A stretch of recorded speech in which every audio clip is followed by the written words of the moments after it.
Your next speaker is Simon Bird, and I had the good fortune to meet Simon when he was doing some work in Alberta, and the respect that the young people there at the school had for Simon and the respect the community had there spoke to that good work, and really glad you're here with us today, Simon. Simon comes from the Peter Ballantyne Cree Nation and was raised in the community of South End Reindeer Lake, home of the Rock Cree. He's a proud father of 2 children, Sabria and Kiana, and he's been married for 15 years to Naomi Thunderchild Bird from Thunderchild First Nation. Simon is proud of the fact that his first language is Cree, and he's a passionate Cree speaker, working now on language initiatives to bring Cree to the forefront of our young people's minds. He used to be a politician, but he's shaken all of that dust off, and he's dedicated the rest of his working life to our young people and to the language. So please welcome very kindly Mr. Simon Bird.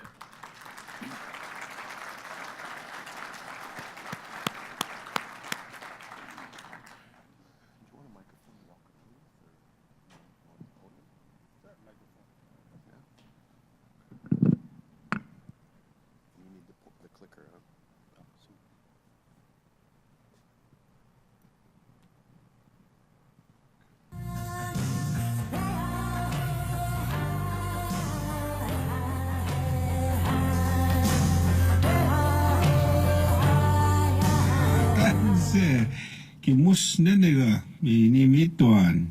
You busted me just dancing away. Kiam. Oh, time to learn a little bit of Cree today. I hope everybody's doing well. With Valentine's Day coming up, should probably teach you some Cree tricks. Okay, first thing you need to know, Nichimus, which means my sweetheart, most cases. Sometimes mana, it just means my first cousin. So you better be careful. You don't want to snag no first cousin. Second word you should know, kisagihitin.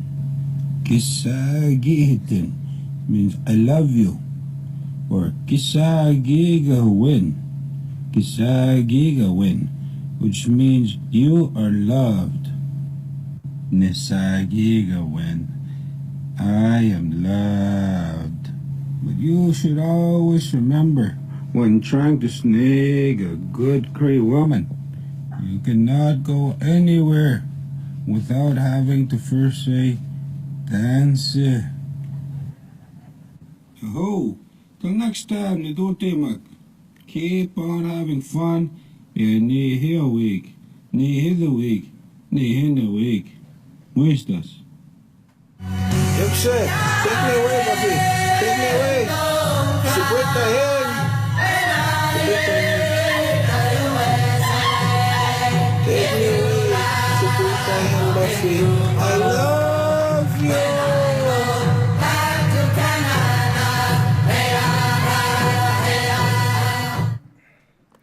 Dance. All right. So, I'm not sure if everybody speaks Cree, but the one word that you always have to try and knock off is to make sure you know how to really pronounce the T in Tanse. That it's not sharp. You drag it. So I want everybody to say Tanse. Very good. Thank you very much. I want to first say it's very humbling to be here. I want to say thank you very much to the organizers that have blessed me with a phone call to help out here in the best way I can. And very humbled to be in the presence of so many educators. Before I moved on to be anything, I was a teacher. And before I was a teacher, I always prioritized the relationships that we have as human beings. And I think that's what I would like to share today with our educators. You don't need to be afraid. So many people come to these conferences because they don't know how to connect with the student, or they don't know how to teach Native studies, or they don't know how to broach very sensitive topics, such as the residential school systems, the pass systems, the legislation that have segregated and oppressed many of our Aboriginal people. And I just wanted to provide a couple tools that I've been able to use ever since that I was a young man.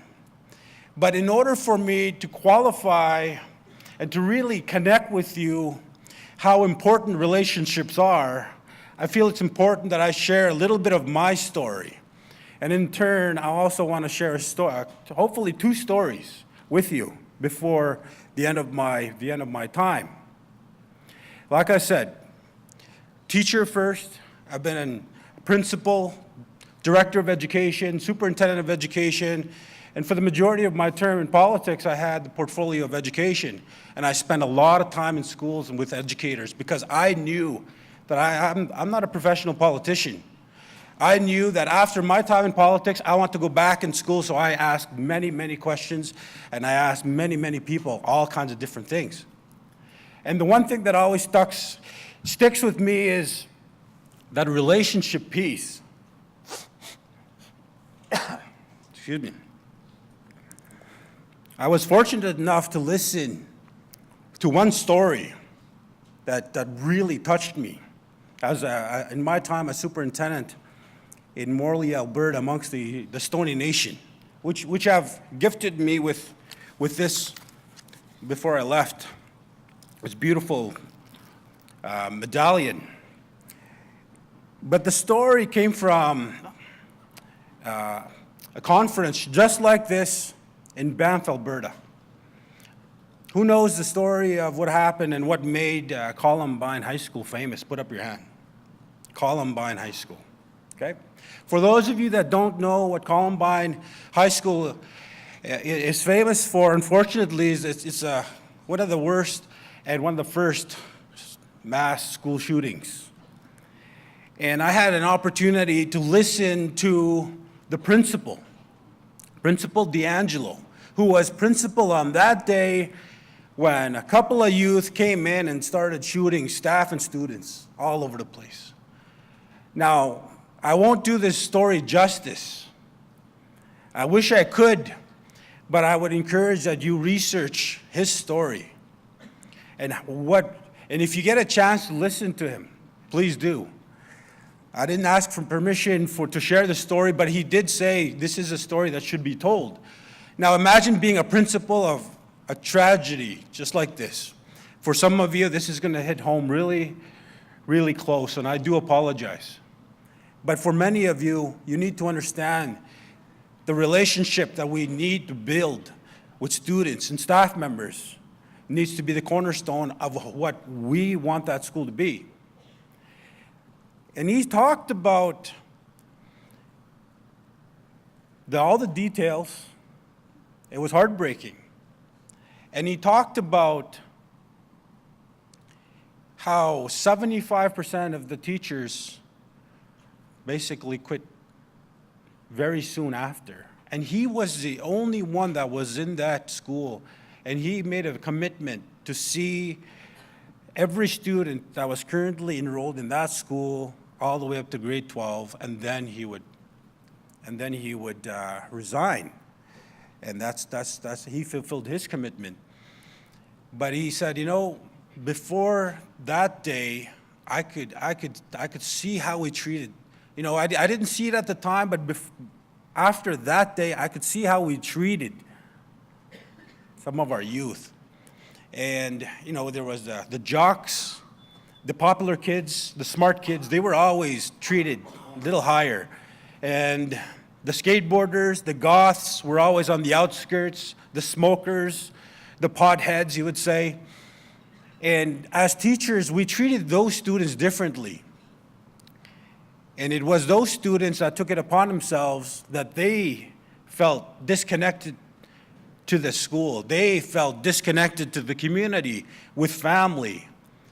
And it was their foundation to do what they did willingly and killed their fellow students and staff members. And one thing that he said will always stick with me is today And I wish before that day, I wish I had built a better relationship with everybody, because studies have shown that if at least one healthy adult has a relationship with a youth or a student, it makes all the difference in the world. So I encourage you to build that relationship. Now, the theme of my talk is relationship. And the reason why I showed that video, it's the easiest way to build a relationship is just a little bit of a sense of humor. How many of you have seen this video before? Put up your hand. All right. I'm impressed. There was about 15 people. I thought maybe one or two had seen it before. I actually built that in 2 hours with my son, using apps on my phone that cost no more than $10. But that relationship is what I wanted people to see, because I have about almost 7,800 people, I think, on a Facebook group called Cree Simon Says. And that's what I do, is I try to teach everyday common Cree terms in a very non-invasive, non-threatening way. It's just building a little bit of that relationship that I think sometimes teachers may or may not feel comfortable in talking to students and young people about. Now, I'm very, very proud to say that my upbringing was all about relationships. And so, with that said, I'm going to take you back to how I grew up. Now, I'm not going to lie, because there's people here that know me, so I can't BS, right? I'm no longer a politician. Recovering politician. So growing up, actually in the crowd here, I have one of my best friends growing up. And him and I won't mention his name, he knows who he is. Him and I, we were always not the popular kids for some reason, but we just didn't care, because we enjoyed the hunting, the fishing, we enjoyed hanging out. And this is South End. South End was a playground in the 80s and 90s for kids. Even still today, you'll still see kids playing out in the community. Not as much as what it was back then, but that relationship piece is just what we stuck with. So in the larger context of that community, it's something that what my dad always said, that never left me. So you treat other people like you're gonna need them down the road. And for one of my childhood friends, he knows exactly what that means. If you're out in the lake, South End is on the south end of Reindeer Lake, hence the name South End. Not very original, but very practical. But it's not on the south end of Saskatchewan, it's on the very far end, far north of Saskatchewan. It's a little confusing, but stick with me. 200 kilometers of lake is what we have for our playground and our survival, and that's what we call our home. South End is just a place to hang your hat. And it's weird, every time there's a community, people act a little differently than they would out in the land. Out in the land, Kitaski, is a Cree word for our land. You treat people like you're gonna need them. And that's a golden rule. So my dad would say, you don't disrespect people. Even though they may do something to you, you don't disrespect people. You let it pass. There's gonna come a time where they're gonna come around later. So many times we have boats and motors nowadays, of course, all my life. And it's always been, you see somebody, you always have those people skills. That relationship piece is very important. You stop, if you see a traveler right in the lake with maybe a snow machine, and you stop just to say hello and just to chit-chat a little bit. And that was always a little weird for me, because I would take a look and ask my dad, why do you do that? In the community, they're drunks. And no, I said, you don't take a look at them like that. They're people. And you don't know when you're gonna need them. So imagine yourself out there in the middle of the lake, either cold or you're stranded. The person that you disrespect may or may not help you, because that's the golden rule. And I think that's something that we've always kind of forgotten about as we become settled in our ways. Our mentality is always a little bit more individualistic. Even in our northern communities, it's out in the land that gives us those reminders of how important that relationship is. And I'm so proud. So many of our speakers today are talking about land-based education, because that's the foundation of what they're doing as well. And so many more of our educators are introducing this to our students. And growing up, I didn't know what it was called. That we just did that. And so I go back to that relationship piece, and in order for me to really express what my mentality is at in terms of relationships, is something that my grandmother had passed on to my father, and has passed on to my uncles, my aunties, and the grandkids, which is myself. And see, growing up, my grandmother and her siblings did not go to residential schools. They were up north, and for the most part, northern people were kind of left alone to, and we were always the last ones to be impacted by a lot of the legislation. And especially if you were considered non-status, and before the 80s, a lot of people were just considered non-status. And my grandmother was considered non-status, and so they had to make their own way. There was no government funding, because the government funding always fell upon status First Nations. And so growing up, my grandmother and her siblings would go to the far north. And today there's a road there, Wathaman River, and they would stay there in the winter time, and in the springtime they would make their way to South End. And if you know the river system, there's a Reindeer River and Churchill River go all the way down from Reindeer Lake all the way down to Cumberland House. And that was our traditional highway. When we talk about the traditional days or the old days, sometimes I think we talk about, the dances with wolves mentality and, really, really far back there. And we tend to forget there's people still living today that lived a traditional lifestyle where they spent their time in winter camps and would make their way down in the summertime, because in the summertime there was no harvesting, there was no fur trapping.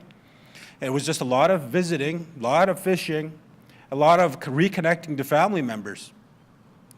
And so South End, Sandy Bay, Stanley Mission, La Ronge, Pelican Narrows, Dinar Beach, DeChambeau, Cumberland House, these were all basically one group of people.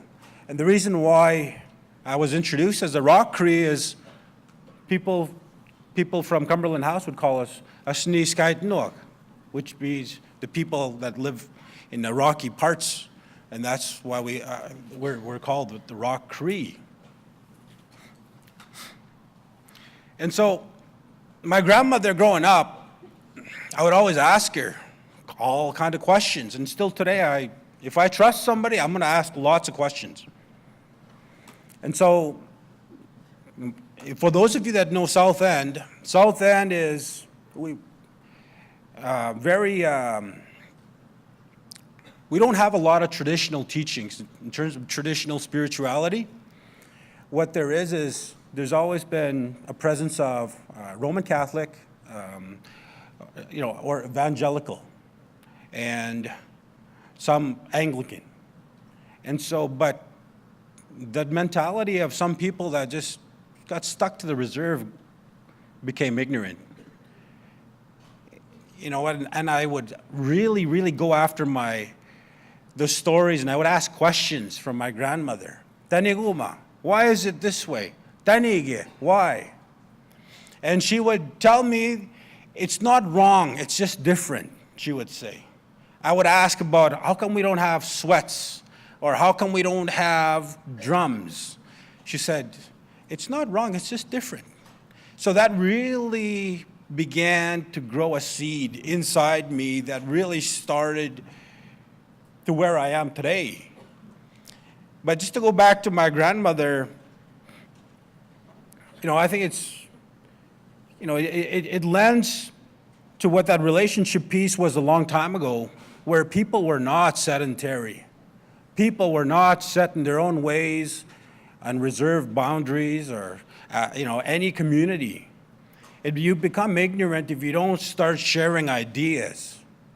And that's what really, really impressed me and inspired me. And,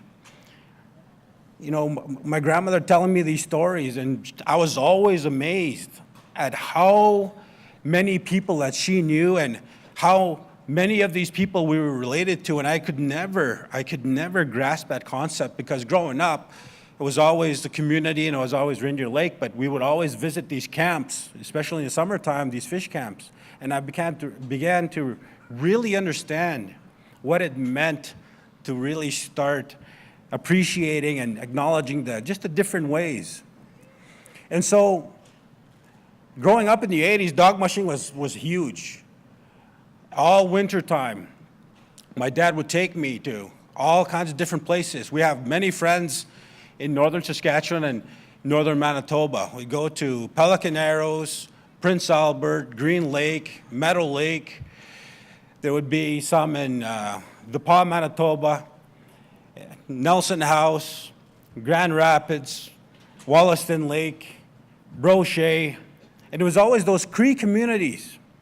By the time I was 12 years old, I could tell where you were from based on your Cree accent.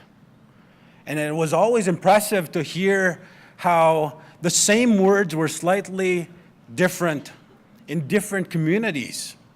So today, when I teach Cree, more of a showing just a different style, I never say, no, that's wrong, this is the way. You might notice that I don't argue with anybody if they say this is the way. I don't know, maybe it is in your community. So in that Cree Simon Says Facebook group is just the foundation of what I've been able to do. And I never set out to do anything but just vent my creative side. And just when people started asking me about it, can we use this stuff? I said, go ahead. Everything that I post is free, and everything, teachers, the best thing about us is we steal everything anyway, right? So why ask? So everything that I post there, I just share it as if you're going to share it. But I do put a little mark on there that says hashtag Cree101, because I think it's important. It's very important to own what you put out there. You just can't say something and not own it, because you need to qualify it. If you're going to teach something, you should at least reference the resource. And that's why I put Cree Simon Says on there, and I thought, well, I might as well make it fun. People are going to start making fun of me anyway, so I just put Cree Simon Says as more of a game, and just let people relax a little bit. And if people want to take time out of their busy lives to inbox or ask me questions, I'll definitely answer you, because it's a lot of fun connecting to people and helping them realize that it's not supposed to be there's not a lot of rules when it comes to relating to people, especially young people. And like I said, I did post some videos, and something that I need to work on as well is it's more of the dialogue, but a lot of it is just pure fun. I make fun of Cree people make fun of each other. There's going to be a lot of stuff on there regarding just the reality of what we deal with. And it's that relationship piece that we need to make sure that we're not afraid of our youth. Just a couple days ago, I had an opportunity to take some of the rough bunch. I think one of them gave me a good shot in the face there about 3 weeks ago. It's the reality. And I said, it's lucky you don't do that to our staff and students. For me, it's all right. You just follow process. Because I am a principal right now, /education director in Montreal Lake Cree Nation. It's a great place to be at. it's some of the kids just like when I grew up. You know, they just have issues and they have a lot of anger vent up.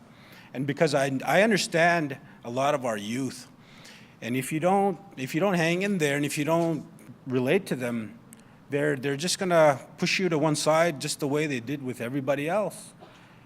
And that's just the reality of their lives. Now, going back, the reason why I have a lot of patience for a lot of our youth is, you know, growing up, some of my best friends, we'd go out in the lake, out in the land, and we'd stay there.